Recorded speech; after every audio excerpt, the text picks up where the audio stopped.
Hi, this is Elise Buck, the unit 3 video for Survey of Chemistry 1150-81, answering the questions. Question number 1 was about soap, or a class of amphipathic compounds that are reported in our daily life.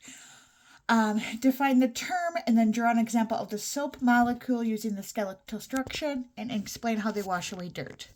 So amphipathic compounds are on their own because they have both hydrophobic, which repels water, and hydrophilic, which like water elements.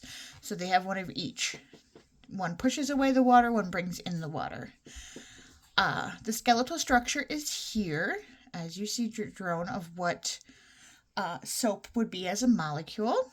And then the cleaning process to wipe away dirt and grease and oil.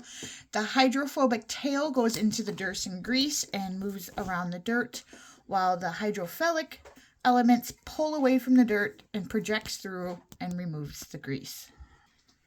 Question number 2 was the concentration of certain solutes per the amount of solution. A was, what is the morality M of a solution containing 0.95 moles of NaCl1 in a 2.4 liter of solution? So here is question A. So to get the morality, we need to do moles divided by the liters. To put that into our format, we would do 0.95 moles divided by 2.4 liters, which would get 0.395 moles. And if we wanted to round that to 2 sig figs, it would be 0.4 moles. Question B, how many grams of dextrose must be added to prepare a 250 milliliter of a 3.0% dextrose solution? So for this one, we have our solution, we have our volume. This is the formula that we would use to get that. Mass of solid over volume of solvent times 100. Going on the information that we have, so we have the ending number, we have the volume of solvent, we need to find the mass. So to do that, we would take 3.0 grams divided by 100 milliliters times the 250 milliliters over here of volume to get 7.5 grams of dextrose. And question C, if a solution contains 2 mmol/liter of Mg2 plus ion, what is the concentration of the solution? So this is a very simple one. We would take the 2 mmol over L times 2 of the MEq over mmol to get 4. So in this one, we would write the answer as 4.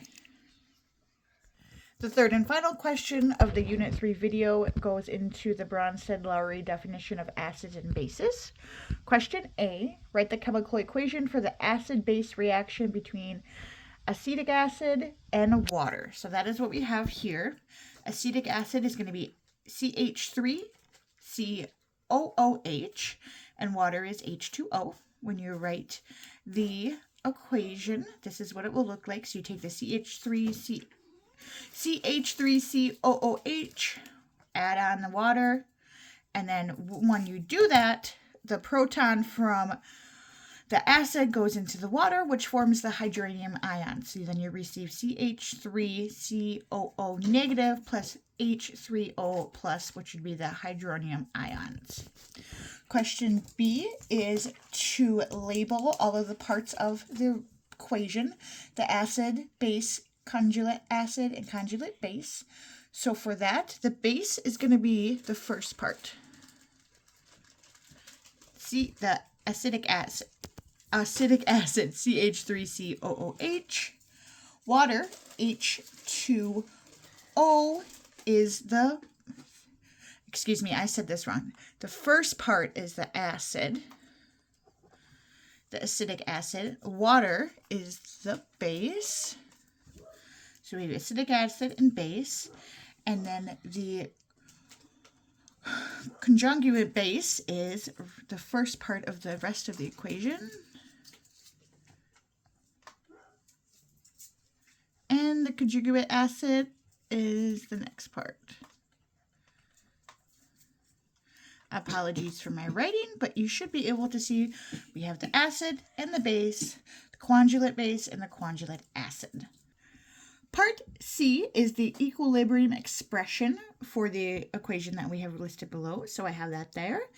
K over CH3 COO negative times the hydronium ion H3O positive over the acidic acid CH3COOH. Part D is if the acidic acid is weak, the value for K is greater than 1, less than 1, or equal to 1. So for an acidic acid, always the value of K is less than 1. So 1 is always going to be bigger than the acidic acid. It is also a weak acid, and due to weak acids, we also know that they only partially dissociate in the solution. Finally, part E goes into the acidic acid pKa value against the pH value of stomach and the intestines. So here are the three facts we're working with. Acidic acid, the pKa is 4.76. Stomach acid is pH 2. In intestine, it has a pH of 8.